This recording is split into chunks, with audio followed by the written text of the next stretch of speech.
기도하시겠습니다. 좋으신 하나님 감사합니다. 복된 3일 저녁에 저희를 불러주셔서 예배 드릴 수 있도록 은혜 허락하시니 감사합니다. 하나님을 사랑하는 마음으로 귀한 예물을 하나님께 올려드립니다. 이 예물 주님께서 흠양하여 주시고 주님의 영광을 위하여 귀하게 쓰임받을 수 있도록 인도하여 주시옵소서. 오늘 우리가 말씀을 듣기 원합니다. 성령 하나님 우리에게 말씀하여 주시옵소서. 말씀을 들을 수 있는 마음이 열릴 수 있도록 은혜를 부어 주시옵소서. 감사드리며 예수님의 이름으로 기도합니다. 아멘. 저희는 전도서 말씀을 보고 있습니다. 이 전도서는요, 솔로몬의 세 번째 성경이다라고 말씀을 드렸습니다. 지혜의 왕 솔로몬, 모든 것을 다 이룬 솔로몬 왕이 모든 것을 다 이루고 난 후에 인생의 마지막에 쓰여진 성경책입니다. 그러니까 이 전도서 안에는 솔로몬의 모든 인생이 녹아져 있습니다. 이 전도서의 두 가지 특징을 말씀드렸는데, 첫 번째는 이 전도서 안에는 솔로몬이라는 이름이 등장하지 않는다라는 것입니다. 솔로몬이라는 이름은 강력했습니다. 시바 여왕도 이 솔로몬을 만나기 위해서, 그의 얼굴을 보기 위해서 보물을 잔뜩 가지고 왔다라고 성경에 기록되어 있습니다. 그러나 어디에도 솔로몬이라고 자신의 이름을 밝히지 않습니다. 이것은 신앙생활을 하면 할수록, 예수님을 닮으면 닮을수록 나는 없고 구속한 주만 보인다, 이것이 진짜 신앙이다라고 말씀을 드렸는데요, 우리가 예수를 믿을수록 내 생각, 내 경험, 내 자존심이 내려놔져야 됩니다. 내가 말이야 하는 순간 지금까지 우리가 세워놨던 모든 것들이 다 무너지는 것들이죠. 교회에서 내 목소리가 커진다라는 것은 결코 바람직한 현상은 아닙니다. 하나님께서 입은 한 개이고 귀는 두 개를 주신 이유를 아시고 있죠? 한 번 말할 때 두 번 들으라 라고 이야기하더라고요. 말하기보다 듣는 일을 열심히 내시는 귀한 성도님들 되시길 축복합니다. 두 번째 특징은요, 이 전도서의 시작은 전도자가라고 먼저 시작합니다. 다윗의 아들, 이스라엘의 왕, 이것보다 먼저 등장한 자신의 수식어는요, 나는 전도자다, 이것이 내 삶에 가장 중요하다라는 고백이라고 말씀을 드렸습니다. 다윗의 아들, 명예롭죠. 이스라엘에 가장 중요했던 그 다윗의 아들이라는 호칭이 굉장히 명예로운 호칭입니다. 그러나 이것보다, 그리고 이스라엘의 왕, 이 직분보다 전도자라는 사명이 더 귀하다라고 이야기했습니다. 이 전도자에 대한 뜻은 어떠한 것이냐면, 회중 앞에서 말하는 자라는 의미가 있습니다. 그러니까 회중 앞에서 하나님의 말씀을 전하는 자라는 의미가 있다라는 것입니다. 그런데 이 회중 앞에서 이 전도자는 어떠한 메시지를 전하고 있냐면, 헛되다라고 이야기하고 있다라는 것입니다. 이 말은 손에 잡히는 것이 없다, 일시적이다, 아니면 수수께끼 같다, 인생을 살아보니까 내가 아무리 노력한다고 해서 꼭 되는 것이 아니더라, 내가 아무리 착하게 산다고 해서 꼭 내 인생에 복이 찾아오는 것은 아니더라, 그래서 수수께끼 같다라는 거예요. 예수를 믿었는데 문제가 없으면 너무 좋겠죠. 근데 예수를 열심히 믿는데 나의 자녀의 문제와 나의 환경의 문제가 녹록하지가 않습니다. 그때 우리는 내가 잘못 믿었나라는 그러한 생각이 우리 안에 들곤 합니다. 그렇기 때문에 이 전도자는 참 인생이 수수께끼 같구나, 헛되구나, 아니면 이렇게 손에 잡히는 것이 없구나 라는 의미로 헛되다라고 이야기합니다. 여기까지 들으면요, 이렇게 이야기할 수 있어요. 이것은 굉장히 허무주의와 비슷합니다. 세상에서 말하는 허무주의가 이런 것이죠. 열심히 살아봐, 뭐 되는 거 없잖아, 그냥 살고 싶은 대로 살아, 이것이 허무주의죠. 그런데 전도자가 이야기하는 것은 그러한 허무주의는 아닐 것입니다. 3절에 전제 조건이 나와 있어요. 무엇이 허무한가에 대한 전제 조건이 나와 있는데, 3절입니다. 같이 읽겠습니다. 시작.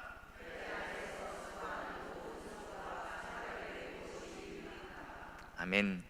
이 땅에서 하는 모든 수고, 그 열심, 애씀들이 손에 쥐어지는 게 있더냐? 없었지.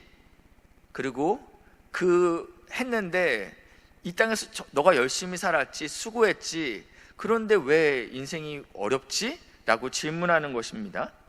이 해 아래서라는 단어가 전도서에서 두 번째로 많이 쓰였다라고 말씀을 드렸습니다. 이거 개념을 정리하고 갈 건데요, 해 아래라는 단어가 나올 때는 하나님을 고려하지 않는 이곳 지상의 삶을 의미합니다.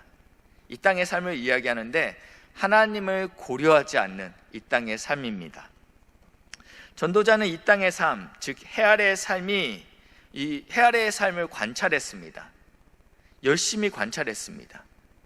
그는 굉장히 똑똑했기 때문에 관찰하시면서 이걸 잘 적어놨어요. 그래서 그걸 시로 만들게 됩니다. 그 시가 바로 오늘 본문입니다. 4절부터 11절까지가 한 개의 시로 구성되어 있는데 이 해 아래의 삶이 왜 허무한지에 대한 시를 썼습니다. 이것은 우리가 이제 계속 제가 여러 번 말씀드렸듯이 히브리 문학 기법인 교차대구 기법 구조로 쓰였습니다. 일명 햄버거 구조라고 말씀을 드렸는데 보시면 시가 4절과 11절이 비슷합니다. 제가 한번 성경 저 구조를 그대로 띄워놓고 성경을 제가 한번 읽겠습니다. 4절인데요. 한 세대는 가고 한 세대는 오되 땅은 영원히 있도다.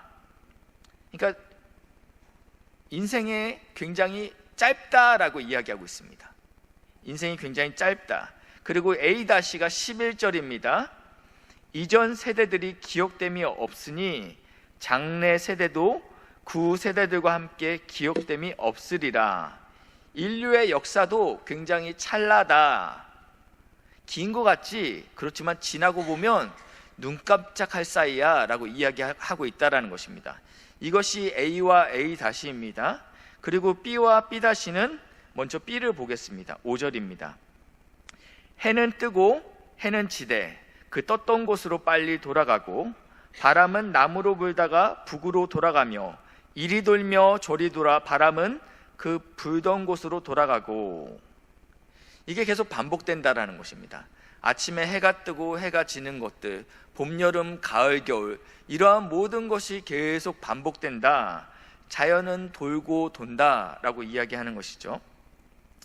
그리고 B-입니다. 9절부터 보시면 되는데 이미 있던 것이 후에 다시 있겠고 이미 한 일은 후에 다시 하실지라. 해 아래에는 새 것이 없나니 무엇을 가리켜 이르기를 보라 이것이 새 것이라 할 것이 있으랴. 우리가 있기 오래전 세대들에게도 이미 있었느니라. 이 말씀은 무슨 얘기냐면 역사도 반복된다라는 것입니다. 자연도 반복되는데 이 역사도 계속 반복된다라고 이야기하고 있습니다. 인류가 발달하고 지능이 더 좋아지는 것처럼 보이죠. 과학이 더 발달하는 것처럼 보이죠. 그런데 여전히 전쟁은 존재하죠. 더 교묘해지고 더 잔인해지고 있습니다. 이러한 것들이 반복되고 있는 모습이 보입니다. 이 교차대구법의 가장 중요한 핵심은 가운데 이 패티 부분입니다. 가운데 C인데 7절과 8절 말씀인데 모든 강물은 다 바다로 흐르되, 그쵸? 그리고 바다를 채우지 못하며 강물은 어느 곳으로 흐르든지 그리로 연하여 흐르느니라. 모든 만물이 피곤하다는 것을 사람이 말로 다 말할 수 없나니 눈은 보아도 족함이 없고 귀는 들어도 가득 차지 아니하도다. 이 7절과 8절을 요약하면 채워지지 않음. 두 번째는 피곤해요. 열심히 애쓰고 수고해요. 근데 채워지지 않아요. 만족해지지 않는다라는 것입니다. 그러니까 피곤하죠. 그러니까 어떻게 돼요? 족함이 없다, 만족함이 없다라고 이야기하고 있습니다. 그래서 이 시의 핵심은 모든 것이 계속 사이클처럼 돌아가고 있습니다. 근데 반복해서 돌아가고 있는데 그 무엇도 우리를 만족하게 할 수 없다라는 것이 이 시의 핵심입니다. 3절에서 이 지혜자는, 전도자는 이렇게 이야기했죠. 해 아래의 수고가 무엇이 유익한가? 여기에 대한 답을 개인과 인류의 삶, 그리고 자연과 역사를 찬찬히 뜯어봤습니다. 그런데 이것들을 보니까 끊임없는 반복이 일어나고 있는 것을 봤죠. 그런데 변화가 없어요. 반복만 있을 뿐입니다. 그러니까 만족하지 못할 것이다. 이것이 해아래 삶에 대한 전도자의 결론입니다.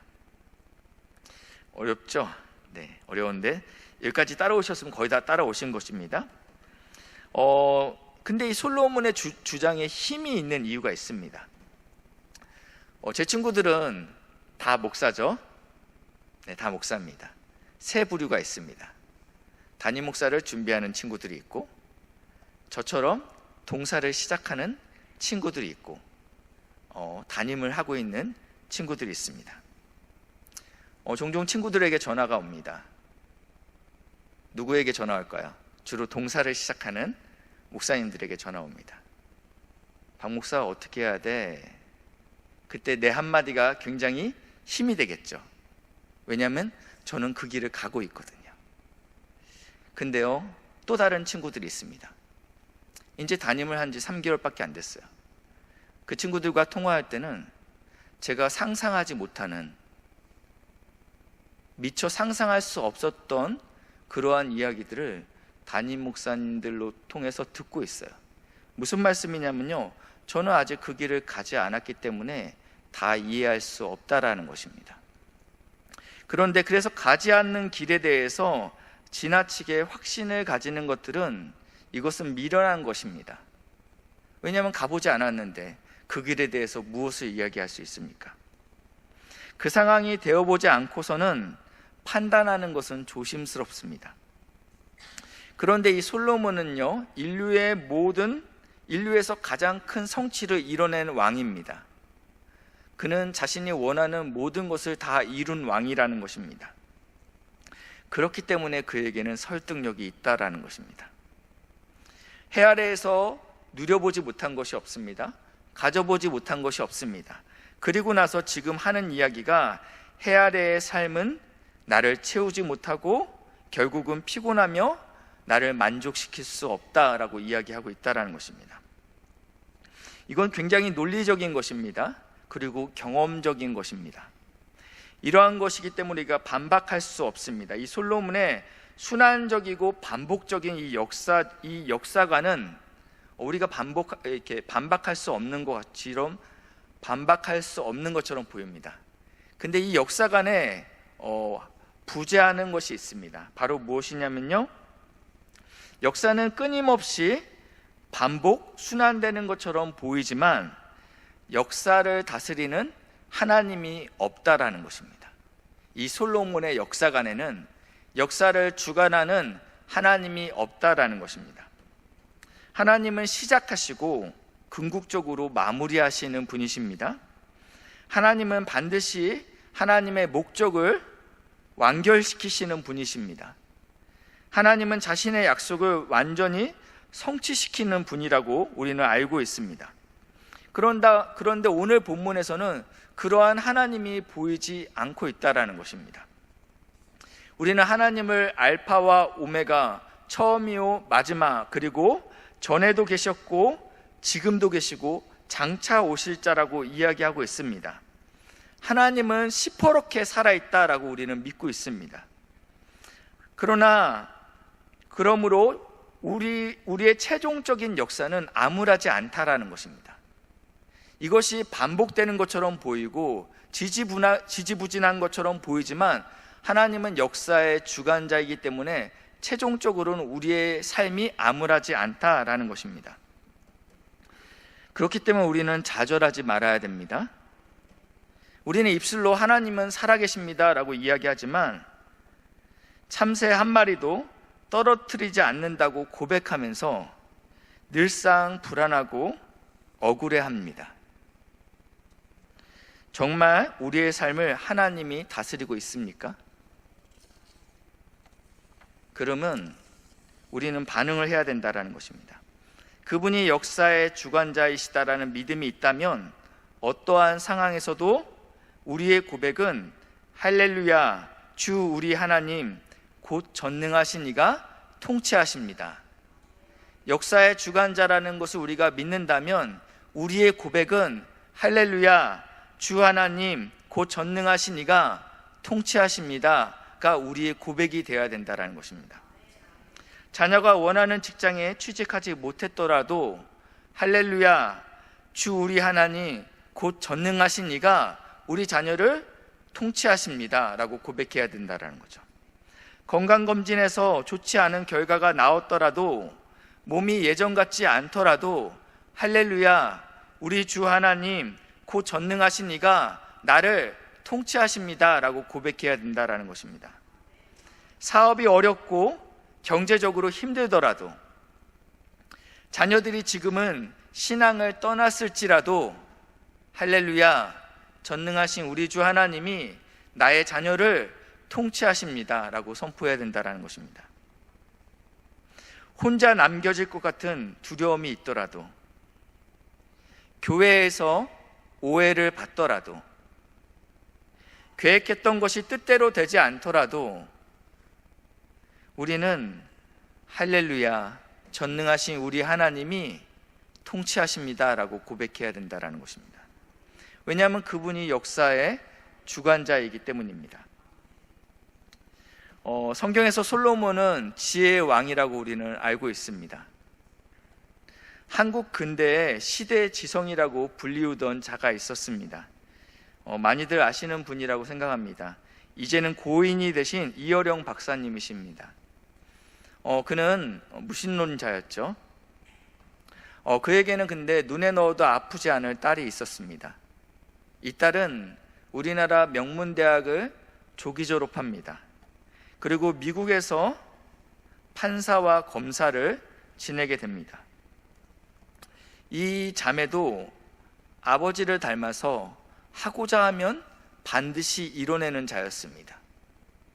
자신이 원하는 것이라면 반드시 성취하는 자였다라는 것입니다. 세상에서 가장 잘난 자였죠.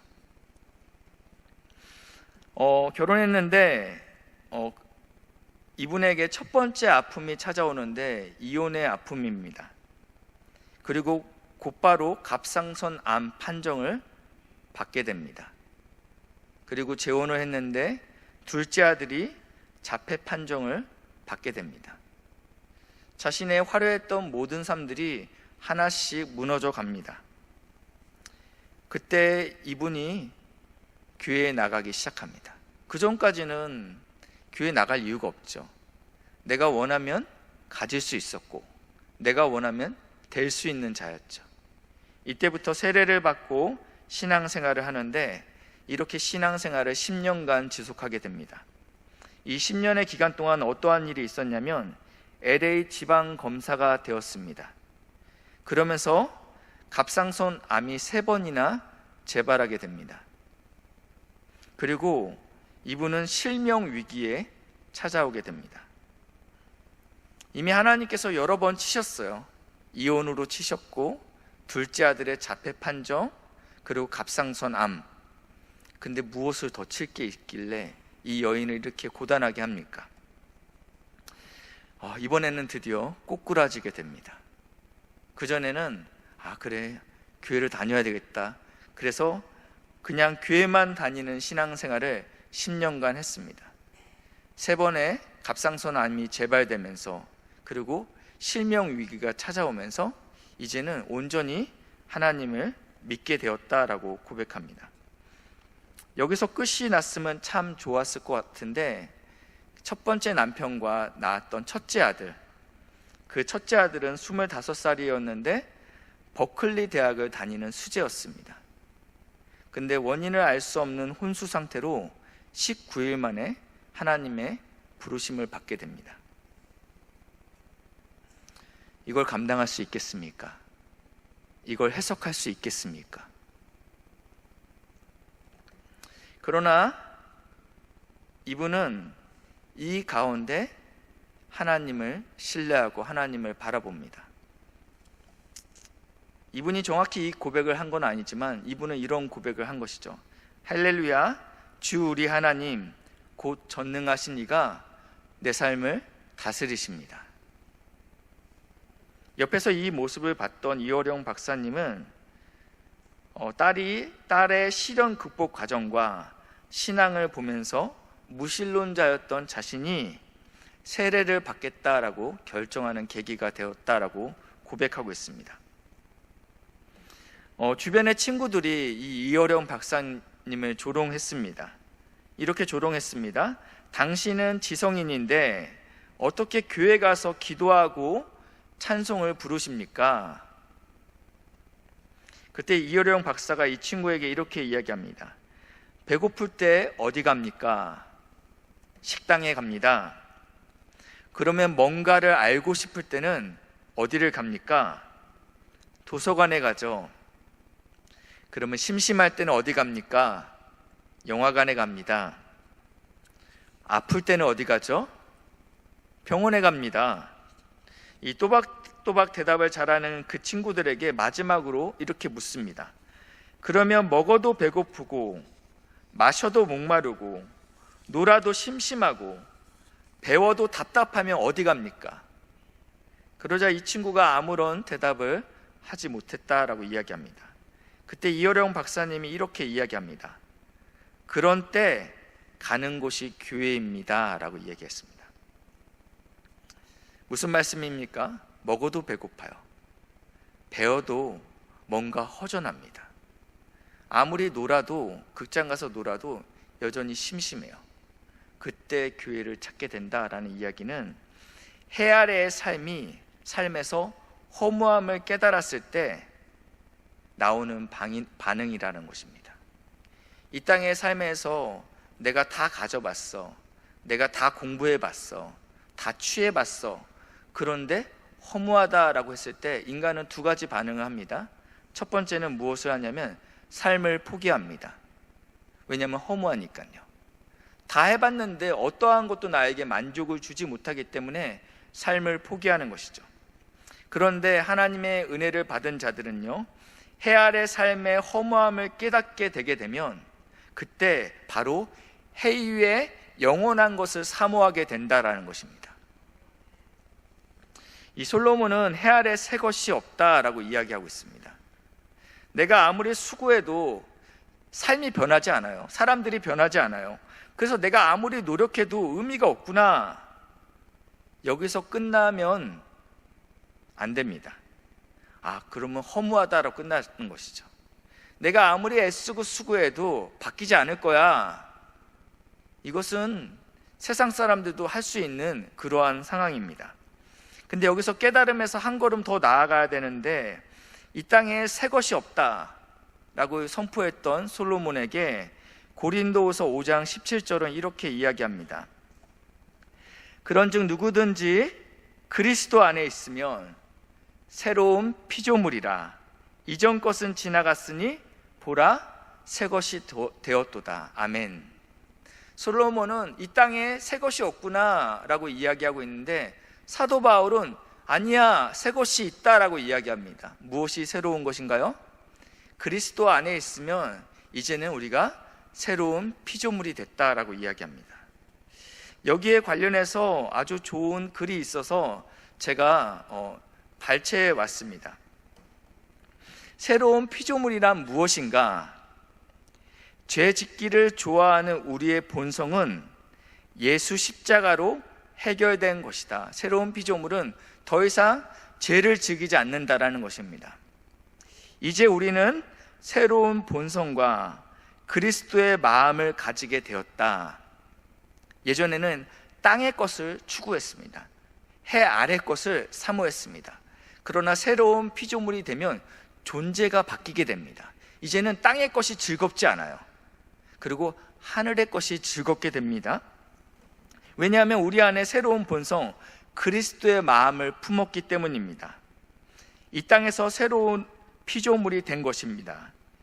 예수님의 생명이라는 소중한 보물을 품은 채 이 땅을 호흡하고 걸으며 살아가는 존재가 되었습니다.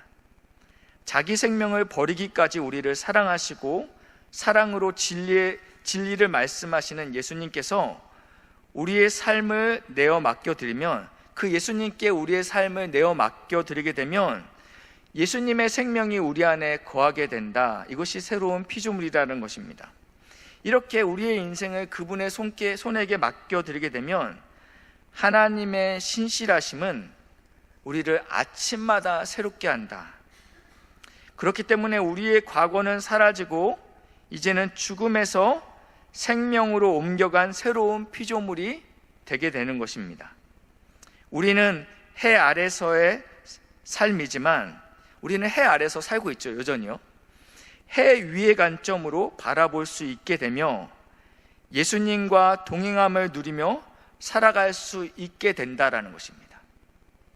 이것이 새로운 피조물이라는 것입니다.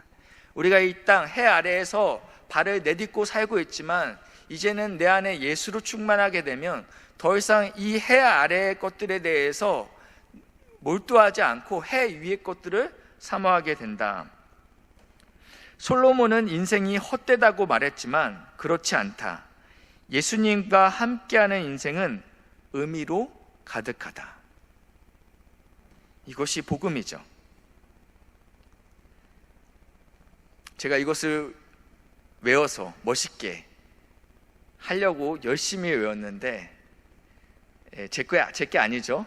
이미 좋은 데서 나온 책, 마더와의 동행이라는 책에서 발췌해 온 것인데요.